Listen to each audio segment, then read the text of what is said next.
Musongati FC TV tubaramutse twongere tubahe nikaze. Murabona ko turi kuri stade Ingoma aheje kuba rukino rwariko ruhuza umugwa wa Musongati ndetse wari wakiriye Vitalo. Urukino rurangiye ari ubusa ku mpande zose, nivyo Musongati yagerageje kuronka ama occasion menshi nubwo itashoboye kuyinjiza, ariko inyuma y'urukino turi kumwe na Kizigenza w'umugwi musore Aaron, akaba ari we tugomba tubaze atubwire uko urukino rwagenze, atubwire ndetse uko byagenze.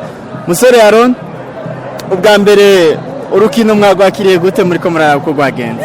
Novuga urukino twitanze gushika ku munota wa nyuma, novuga ico twabuze, twaronse ama occasion menshi mugabo novuga ko twabuze chance y'uno munsi, ntwari umunsi novuga wiwacu. Nibyo mwagerageje gusatira, mwitanze cyane gose, ariko uri kuraraba muri rusange kiretse ayo mahigwe uri kuravuga, nta kindi muri Musongati mwabuze kugira muronka amanota 3 y'uno munsi. Je nibaza turavye match muri rusangi twitanze aho dushikana, twitanze gusa ikintu twabuze ku concretiza ama occasion twaronse ama occasion menshi, nuko nabivuze novuga ntwari umunsi wiwacu.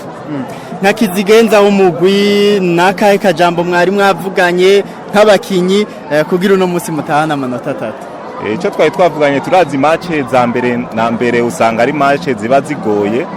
Ico twari twafunditse yuko dutegezwa kwitanga amanota y'uno munsi tuyaronke, mugabo uko Imana yabipanze tuvyakiriye uko ni nota rimwe rirafasha hiyi imbere. Kuronka inota rimwe mufise derby idasanzwe ku munsi wa kane na Flambeau du Centre ntibibaca intege? Je novuga ntibiduca intege kora duprepara match par match. Ego ni derby, ni match dutegezwa gukinira kwanza mu mutwe. Novuga ko tugiye kwitanga nkuko twitanze no munsi, naho bitakunze turonka amanota 3. Mu mutwe nka Kizigenza mugiye gukora iki kugira abakinyi bashike kuri uru rukino ruzobahuza na Flambeau du Centre, novuga mushobora kuronka intsinzi? Je nibaza nta kintu cyahatari gisaba, ahubwo ni twebwe ho kwikonsantra, tumenye ko ari derby, ko ari match natwe iduha honere tuyitsinze kandi idufasha kuronka amanota 3. Novuga yuko tugiye kwitanga. Abakunzi ba Musongati nubuhe butumwa baha? Nkuko bama badushigikira, novuga ntibacika intege, intango yamigoye mugabo natwe cyo twiyemeje tugiye kubandanya ku murindi uri hejuru, turabe ko twoshika ku ntumbere y'uno mwaka.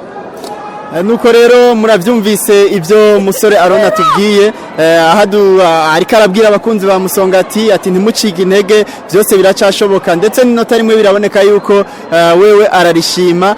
Nuko rero tubashimire cyane, twari twamaze kubashikana kuri stade Ingoma.